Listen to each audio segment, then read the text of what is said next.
দিদির বাড়িতে এসেছি আর দিদির মেয়ের আবদারে আমি বানাবো আজকের ওর পছন্দের মাছের একটা আইটেম।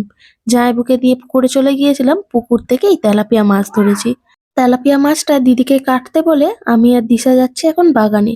বাগানে এখান থেকে কিছু ধনেপাতা তুলবো। দিদিদের বাগানেতে বেশ কিছু সবজি গাছ বসিয়েছে, তার ভেতরে ধনেপাতাও রয়েছে। বেশ কিছুটা ধনেপাতা তুলে নেবো। দেখো কি সুন্দর হয়েছে ধনেপাতাগুলো। চলো যা নিয়েছি এতে হয়ে যাবে। এবারে একটা কলা পাতাও কেটে নেবো। কলা পাতা লাগবে যেহেতু মাছটাকে মোড়াবো। দিদি ততক্ষণে মাছটা কেটে দিয়েছে। এখানে দিশাকে বললাম তুই মশলাটা বেটে আন। আদা, রসুন, পেঁয়াজ, কাঁচা লঙ্কা, ধনেপাতা এটাকে ভালো করে ও বেটে এনেছে। বাটা হয়ে গেলে এটাকে একটা কলা পাতায় ঢেলে নেবো। ঢালা হয়ে গেলে এইবার এতে গুঁড়ো মশলাগুলো অ্যাড করব। বেশি মশলা অ্যাড করব না, নুন, হলুদ গুঁড়ো, লঙ্কার গুঁড়ো আর এখানে একটু বেশি পরিমাণে সর্ষের তেল। ভালো করে মশলাটাকে মাখিয়ে নেবো। ধনেপাতা দেওয়ার জন্য কালারটা ভালো এলো না, ওর জন্য অল্প করে একটু কাশ্মীরি লঙ্কার গুঁড়ো আর হাফ লেবুর রস দেবো। দিয়ে এটাকে আবার ফের ভালোভাবে মাখিয়ে নেব। এইবারে চলো মাছগুলোর গায়েতে মশলা মাখাবার পালা। মাছগুলোর গায়েতে আমি অল্প অল্প করে চিড়ে নিয়েছি। এবারে চেরা জায়গায় মাছের পেটে ভালো করে মশলা মাখিয়ে নেব।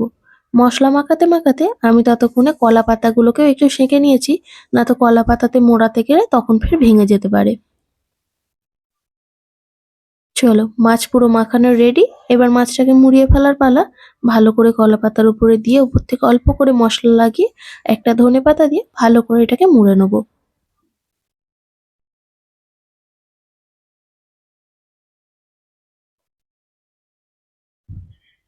মোড়া হয়ে গেলে এইটাকে আরেকটু সিকিউর করার জন্য ভালো করে সুতো দিয়েও বেঁধে দেবো।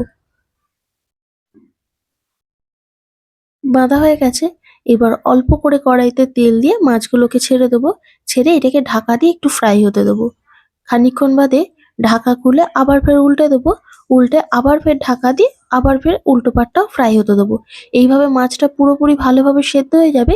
সেদ্ধ হয়ে গেলে পাতা খুলে লেবু আর কাঁচা পেঁয়াজ দিয়ে সার্ভ করেছিলাম। আমার দিদির মেয়ে খেয়ে তো দারুণ খুশি। তোমরা একবার এইভাবে ট্রাই করতে পারো। তোমরা এটা অন্য মাছ দিয়েও ট্রাই করতে পারো। তাহলে ট্রাই করলে আমাকে জানাতে ভুলো না কেমন হয়েছে। আর ভালো লাগলে লাইক করে দিও। আর এরকম ভিডিও আরো দেখতে চাইলে চ্যানেলটা সাবস্ক্রাইব করে নিও। আজ তাহলে আসি, বাই।